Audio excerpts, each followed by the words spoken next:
Warahmatullahi wabarakatuh ya. Jumpa lagi saudaraku, Jumat Legi ya, dimanapun Anda berada. Menanggapi komentar saudara Sri Kandi ya. Katanya dengan kalau di rumah itu males, kadang pinginnya marah, tapi kalau di luar rumah atau kerja ya, itu nggak males. Apakah itu terkena sihir? Ya, itu ada sihir di dalam rumah Anda. Tapi Anda tidak perlu, istilahnya itu tidak perlu suudon ya, tidak perlu suudon.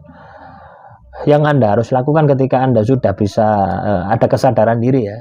Jadi ketika Anda bisa merasakan seperti itu, berarti ada kesadaran diri di dalam diri Anda. Yang Anda harus lakukan adalah jadikan rumah tadi itu hidup. Jadi mulailah bersih-bersih ya. Mulailah tata ya, ruangan-ruangan itu ya, yang kotor-kotor yang tidak terpakai itu rombeng no kabeh. Dirombeng no kabeh. Kalau perlu dicat ya, rumahnya dicat ulang ya, sambil ngecat ya, ini pembersihan ya, sambil ngecat Anda baca wirid, baca zikir ya, lakukan sendiri ya, cat sendiri ya. Atau kalau Anda wanita ya, sebelum ngecat ya, Anda doai ya, satu malam itu didoai gitu ya, baca ayat kursi katakanlah, niat membersihkan energi negatif yang melekat di dalam rumah saya. Nah ini untuk tembok ya, karena ketika sihir telur sandar itu melekat di tembok-tembok juga gitu ya, tidak hanya di lantai ya, kebanyakan orang itu lantai saja gitu. Di tembok juga, terus di atap-atap rumah. Bagaimana di atap rumah? Diasapi ya.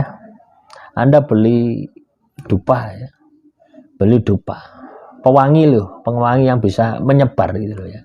Kalau rokok yo bisa sebenarnya, pakai media rokok juga bisa ya. Tapi alangkah baiknya itu dupa ya, karena wangi gitu loh ya, dupa atau buhur yang wangi-wangi gitu ya. Saya enggak tahu ya jenis buhur apa yang wangi, ya cari aja di online kan banyak murah-murah ini.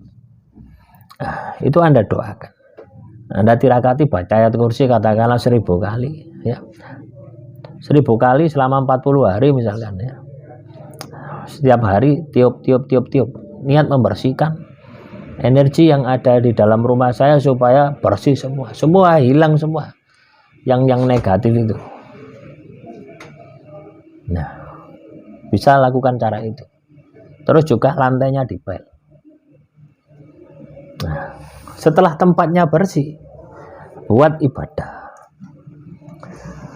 Gunakan untuk baca ayat suci setiap hari. Nah, caranya seperti itu ya. Enggak usah pergi ke dukun, pergi ke kiai, sudah enggak usah, lakukan secara mandiri gitu ya. Ya, jadi uang yang Anda gunakan untuk pergi ke dukun, ke orang pintar, gunakan untuk beli cat ya. Gunakan untuk istilahnya beli apa ya? Beli dupa untuk pengharum tadi ya, untuk pembersihan, media-media sendiri. Nah, lakukan itu ya, lakukan itu. Nah, seminggu sekali ya, kalau bersih-bersih itu seminggu sekali ya, ngepel itu seminggu sekali, pengasapan itu juga seminggu sekali, kalau ngecat ya sekali saja gitu. Gak mungkin kita cat seminggu sekali, dicat rumah kita, wah ini kandang bubrah nanti gitu ya. Nah, cat setahun sekali lah gitu ya, ketika mendekati hari raya itu dicat ya. Jadi ketika ada indikasi seperti itulah bersihkan ya. Biasanya ya, rumah kalau terindikasi seperti itu pasti rumahnya kotor. Lah kotor, lembab, nah itu menjadi sarangnya makhluk halus ya.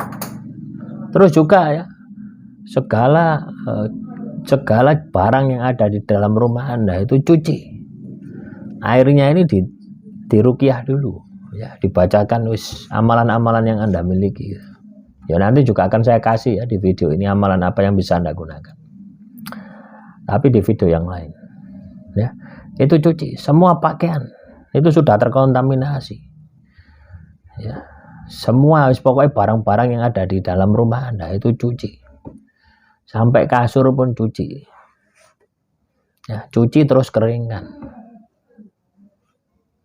Nah, jadi totalitas teman-teman ya. Ketika kita itu bersih-bersih totalitas, nanti rasakan ya ketika Anda habis bersih-bersih, Hawa ini lah seger, hawa ini lah istilahnya itu los gitu loh ya. Udara yang Anda hirup itu los.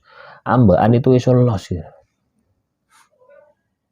Nah, selanjutnya untuk menjaga supaya energinya ini tetap positif.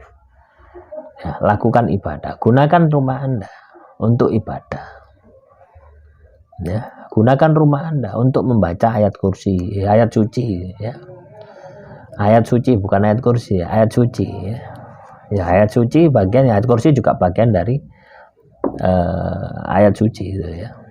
Artinya baca kitab suci Anda. Ya, lakukan itu terus menerus gitu ya. Biasanya ya, sihir-sihir semacam itu bukan sebentar ya. Artinya sudah lama di dalam rumah Anda gitu. Ya.